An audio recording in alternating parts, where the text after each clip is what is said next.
Hello and welcome to my new ESL mini lesson series. Each lesson will briefly cover one essential element in English as a second language learning. This lesson covers the passive voice.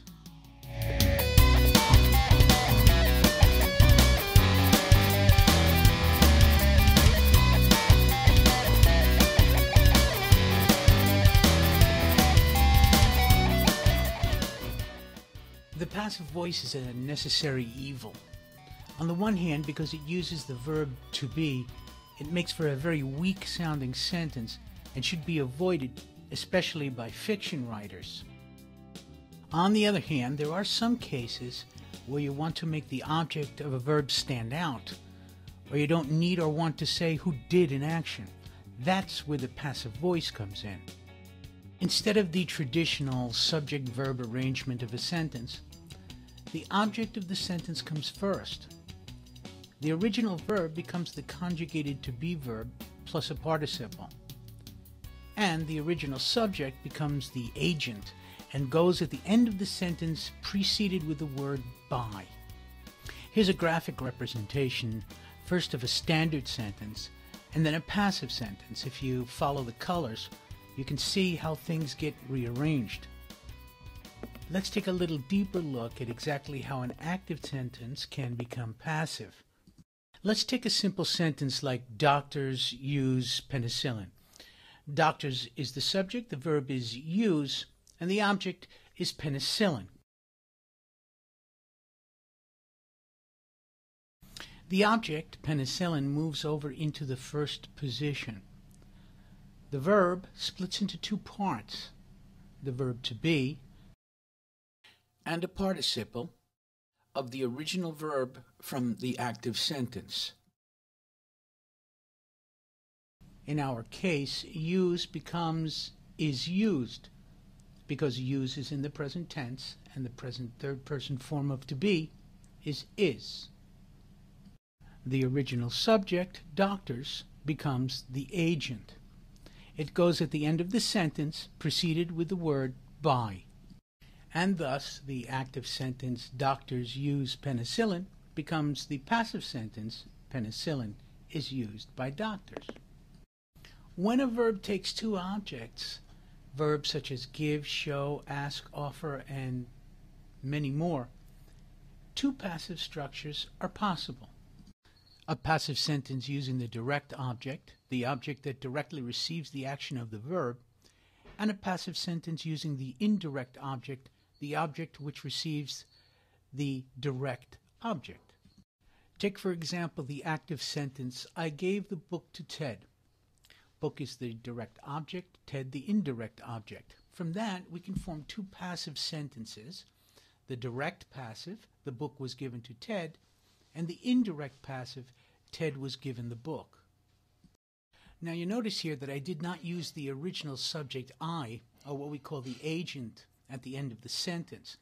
The agent is not always necessary, especially when it's a pronoun like me, them, us, etc. Now we know how the passive is structured, and I give you a few examples. So, when do we use a passive structure?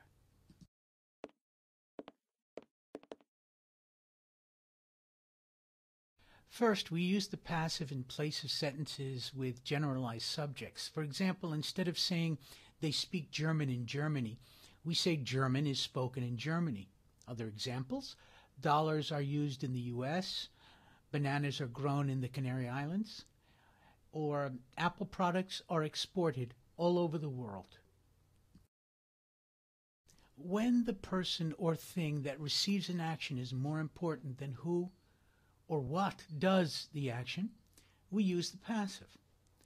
You'll see this a lot on the news. Instead of saying Columbia University gave the president an honorary degree, the news will report it as the president was given an honorary degree by Columbia University. When we don't need to, want to, or can't mention the subject, we use the passive. Anyone who's come home and found their TV and stereo missing knows how to say, I've been robbed.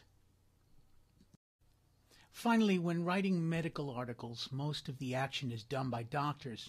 So it seems a bit foolish to start every sentence with, the doctors did this to the patient, the doctors did that to the patient. Usually in medical articles, the patient's diseases, diagnostic methods, and treatments take precedence over everything else. Hence, 200 cc's of sulfonylurea was given to the patient, or 125 patients were chosen from inpatient admissions.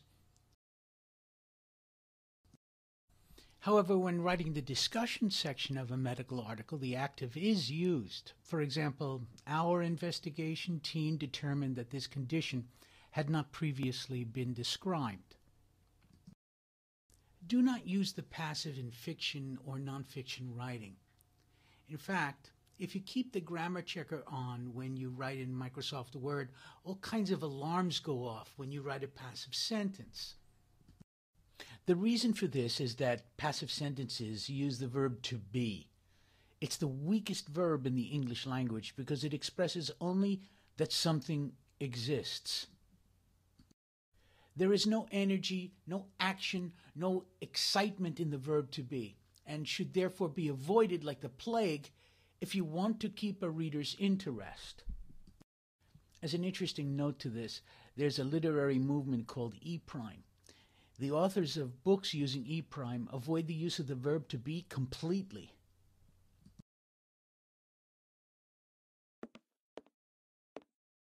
Thanks for attending this mini lesson on the passive voice. I hope I've given you at least a basic idea of how it works. And I hope to do many more of these mini lessons in the future, so keep an eye out for them by visiting my site, petermandaracina.com.